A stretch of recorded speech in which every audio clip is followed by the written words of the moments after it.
네, 안녕하세요. 말씀 베이커리 38번째 시간, 2020년 11월 14일 토요일 말씀 함께 기도하심으로 시작하겠습니다. 거룩하신 주님 감사합니다. 주님의 말씀을 묵상합니다. 성령님께서 말씀에 조명이 되어 주시옵소서. 우리 주 예수 그리스도님의 이름으로 기도합니다. 아멘.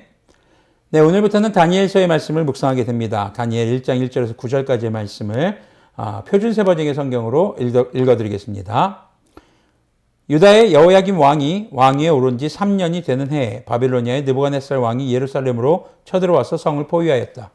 주님께서 유다의 여호야김 왕과 하나님의 성전 기물 가운데서 일부를 느부갓네살의 손에 넘겨주셨다.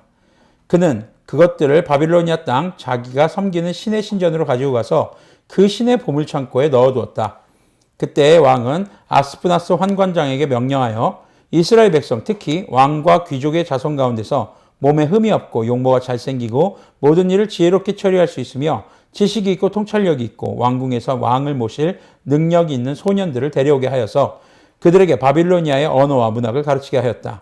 또한 왕은 왕궁에서 날마다 일정한 양을 정해서 음식과 포도주를 그들에게 공급하도록 해주면서 3년 동안 교육시킨 뒤에 왕을 모시도록 하였다. 그들 가운데는 유다 사람인 다니엘과 하나냐와 미사엘과 아사랴가 있었다. 환관장이 그들에게 이름을 새로 지어주었는데 다니엘은 벨드사살이라고 하고 하나냐는 사드락이라고 하고 미사엘은 메삭이라고 하고 아사랴는 아벳느고라고 하였다. 다니엘은 왕이 내린 음식과 포도주로 자기를 더럽히지 않겠다고 마음을 먹고 환관장에게 자기를 더럽히지 않을 수 있도록 해달라고 간청하였다. 하나님은 다니엘이 환관장에서 호의와 동정을 받도록 해주셨다. 아멘. 자, 오늘 말씀에서는 여호야김 4년, 유대 계산법으로는 여호야김 4년, 그리고 바벨론의 계산법으로는 여호야김 3년에 느부갓네살에 의해서 예루살렘의 1차 침공을 당합니다. 이때 여호야김이 포로로 잡혀가고 그리고 왕과 귀족의 자녀들이 1차 포로로 잡혀오게 되는 사건이 일어납니다. 이때 성전 기물들의 일부가 느부갓네살에 의해서 바벨론으로 옮겨지는 그런 사건도 기록이 됩니다. 자, 먼저 이 시대적 배경을 한번 보면은요, 다니엘서는 아까 말했던 것처럼 여호야김 3년, 바벨론의 계산법으로는 여호야김 4년이에요. 이제 1차 침공을 하게 됩니다. 예루살렘 1차 침공에서 성전 기물을 약탈해가는 사건이 등장을 합니다. 그리고 1차 포로들이 잡혀오는데 우리가 2절에서 좀 주목할 만한 표현이 있습니다. 하나님께서 느부갓네살에게 넘겨주셨다는 것입니다. 유다의 왕도 성전의 기물도 결국 하나님의 결정에 따라 바벨론으로 끌려오게 된다는 것이죠. 계속 우리가 말씀을 나눌 때 강조하고 있는 것처럼 모든 역사의 주관자는 하나님이신 겁니다. 하나님께서 성전의 기물까지 왜 느부갓네살에게 주셨을까요? 당시 예루살렘에 있는 성전에서는 우상을 섬기느라고 하나님을 제사할 때 쓰는 성전 기물이 우상을 섬기는 기물로 지금 변질된 겁니다. 하나님 그거 못 보죠. 그래서 그것을 느부갓네살에 의해서 바벨론으로 옮겨가게 하십니다. 자, 그리고 그 창고에서 보관하시는 거죠. 그리고 나중에 말씀을 보면 포로가 귀환할 때 고레스 칙령에 의해서 당시 느부갓네살 시대 때 뺏어온 모든 성전 기물들을 원상복귀하도록 하는 명령이 등장을 합니다. 그때까지 하나님은 바벨론에 있는 마르둑 신전의 창고에다가 하나님의 모든 성전 기물들을 안전하게 보관해 두시는 것이죠. 자, 그리고 1차 포로로 잡혀오는 사람들, 왕과 귀족의 자녀들 중에서 아주 출중한 자들로만 뽑아옵니다. 왜 이런 일들이 일어날까요? 상식적으로 생각해 보면 포로로 잡혀오는 게 더 안 좋은 것 같습니다. 그런데 지금 이 상황은 포로로 잡혀오는 게 더 나은 삶인 것입니다. 우리는요, 지금 이 역사적 상황들을 바라보면서 우리가 하나님께서 원하시는 예배자의 삶으로 우리가 주님을 섬긴다고 하면서 우상을 섬기고 있지는 않은지 한 번쯤 다시 돌아보아야 합니다. 하나님께서 우리에게서 예배를 빼앗아 가실지도 모르거든요. 자, 1차 포로들의 생활을 보면요, 3절에서 7절까지의 말씀을 보면 일단 왕과 귀족의 자녀들이 잡혀옵니다. 그것도 출중한 사람들이 바벨론 왕립학교에서 3년간 공부를 하게 됩니다. 그 공부의 목적은 바벨론 왕의 충실한 부하로 만들려는 것이죠. 바벨론의 문학과 언어를 배웁니다. 바벨론의 모든 기술들을 배웁니다. 게다가 바벨론의 종교까지도 그들은 배워야 하는 상황이었던 것이죠. 단순히 이것이 겉으로만 보면은 표면적으로는 좋은 환경에서 엘리트 교육을 받는 것처럼 보이지만 정치적으로는 바벨론 교육을 통해서 그들의 정체성을 뼛속까지 바꾸는 겁니다. 과거 우리나라도 일제강점기 시대에 우리를 일본의 식민지, 뼛속까지 우리의 정체성을 바꾸기 위해서 일본인들이 우리나라에 세운 게 있었죠. 바로 학교. 무슨 학교? 국민학교. 국민학교는 황국식민학교의 줄임말이었죠. 그래서 일본어를 배우고 천황을 또 섬기는 방법, 일본의 국가신도에 대해서 배우고 했던 그런 학교였습니다. 그래서 지금은 이제 국민학교라는 이름을 쓰지 않고 초등학교라고 쓰죠. 네, 저는 물론 국민학교를 나왔습니다. 그렇다고 해서 황국식민학교에 나온 건 아닙니다. 네, 자, 그래서 그들의 정체성을 바꾸는 것, 그것이 바벨론의 정책이었습니다. 그런데 이거보다 더 큰 문제가 바로 종교적인 문제입니다. 종교적 침략이었습니다. 포로로 잡아온 유대 청년들의 이름을 바벨론식으로 개명을 하는데 그 의미가 아주 개떡같이 변해요. 자, 다니엘이라는 이름은 하나님은 나의 심판자라는 뜻입니다. 근데 다니엘 이름을 벨드사살로 바꿉니다. 벨드사살은 벨이여 생명을 보존하소서, 그의 생명을 보존하소서 이런 뜻입니다. 벨은 바벨론의 제1신, 바벨론의 신이 여럿이 있었어요. 그 중에 가장 1신이 바로 벨, 마르둑이라고 하는 벨이었죠. 또 하나냐의 이름은 하나님은 은혜를 베푸신다라는 뜻입니다. 그런데 사드락이라는 이름으로 바꾸죠.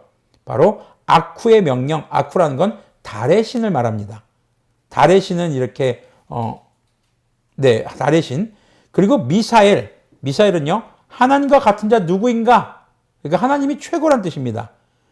근데 이 이름을 메삭이라고 바꿔요. 메삭이라는 뜻은 아쿠와 같은 자 누구인가? 그러니까 다윗이 최고란 뜻이에요. 아사랴는요 하나님께서 도우신다라는 뜻입니다. 이 이름을 아벳느고라는 이름으로 바꿉니다.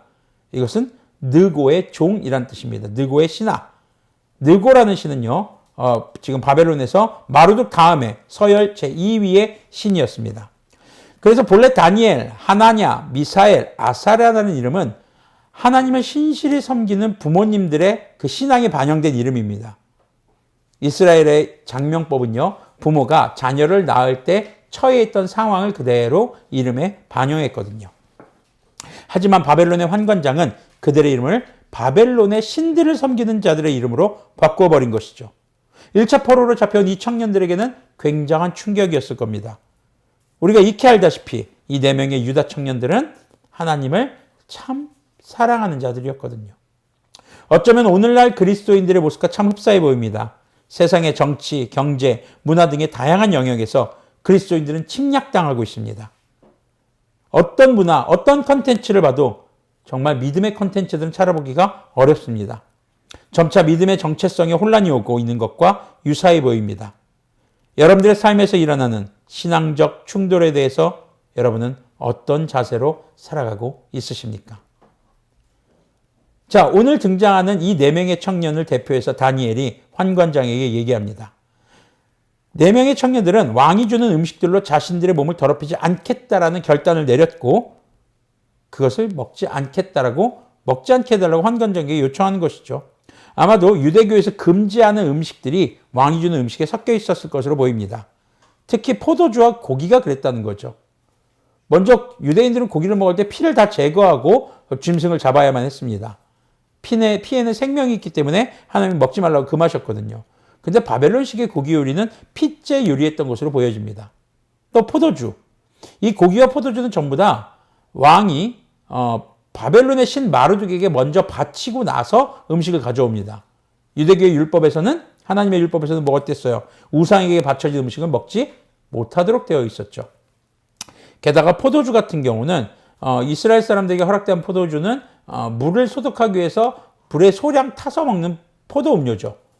포도주 원액은 하나님께 부어드리는 전제로 부어드리는 제사의 용도였습니다. 자, 그런 이유들 때문에 이것을 먹는 것이 곧 자신들의 몸을 더럽히는 것이라고 그들은 판단했던 것이죠. 실제 그 당시 구약의 율법으로는 그랬고요. 자, 그런데 놀라운 것은요, 9절의 기록입니다. 다니엘이 환관장의 호의와 동정을 받게 됩니다. 그리고 그런 일을 주님께서 하셨다고 기록하고 있습니다. 자, 하나님께서 기뻐하시면서 그리고 하나님이 도우시는 사람은 바로 이렇게 하나님의 말씀을 따라 자신의 몸을 거룩하게 하고자 하는 사람이라는 것이죠. 흔히들 신앙생활에 대해서 마음으로만 하는 것이라고 생각하거나 또 그렇게 타협하는 그리스도인들이 있습니다. 지금 어쩔 수 없이 내가 여기 와 있지만 내 마음은 예배에 가 있습니다. 웃기는 소리 하지 마세요, 제발. 여러분들, 우리의 예배는요, 우리의 신앙생활은요, 철저히 육체적 활동이 수반되게 되어 있습니다. 영과 혼은 마음과 생각, 지식을 말합니다. 육을 분리해서 따로따로 분리하는 생각이 바로 헬레니즘의 영향을 받은 헬라 철학입니다. 그런데 성경은요, 헤브라이즘을 기반으로 쓰여집니다. 헤브라이즘에서는요, 영과 혼과 육이 따로따로 분리되어 있지 않아요. 하나의 덩어리예요. 영과 혼과 육이 합쳐져서 사람인 겁니다. 이게 분리되면 뭐예요? 죽은 사람입니다.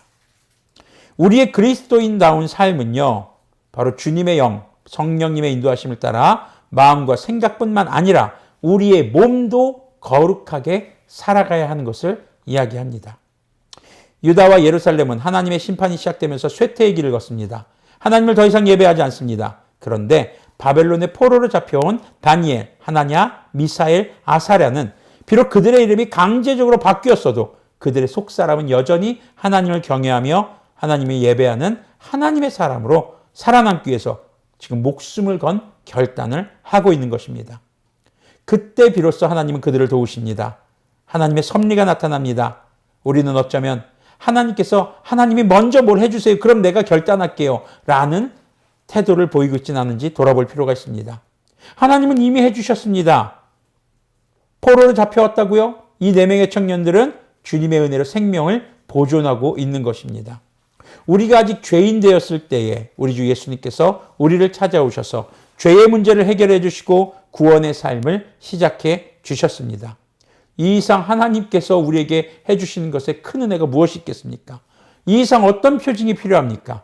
이제 우리는 우리 몸을 거룩한 하나님의 사람답게 그리스도인답게 살아가겠다고 구체적인 여러분들의 육체적 행동의 결단을 내려야 할 때입니다.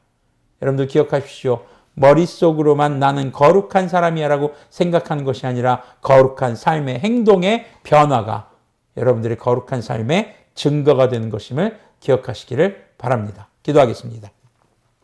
거룩한 신주님 감사합니다. 정말 다니엘과 하나냐와 미사엘과 아사랴가 포로로 잡혀갔던 그 시기와 오늘날의 별반 달라 보이지 않습니다. 많은 문화적 침략과 신앙적 침략들이 이루어지는 이 상황 가운데서 주님, 우리가 끝까지 믿음을 지키고 주님께 살아있는 예배자로 정말 살아남기 위해서 결단을 내릴 수 있도록 인도하여 주시옵소서. 주님, 우리가 정말 우리의 정신으로만 예배드리는 것이 아니라 우리의 몸이 주님을 예배하고 우리의 몸이 거룩한 삶으로 주님께 드려져야 함을 기억하게 하여 주시옵소서. 주님, 오늘도 주님의 성령님의 인도하심을 따라 선과 악을 분별하며 악에서 멀어지고 우리의 몸이 주님 앞에 거룩하게 살아있는 예배자의 삶으로 살아갈 수 있도록 긍휼을 베풀어 주시옵소서. 우리 주 예수 그리스도님의 이름으로 기도합니다. 아멘. 마지막까지 믿음을 지키는 삶에는 바로 이렇게 단호한 결의가 필요합니다. 여러분, 오늘도 거룩한 삶의 행동으로 주님의 사람답게 그리스도인답게 살아가시기를 권면드리겠습니다.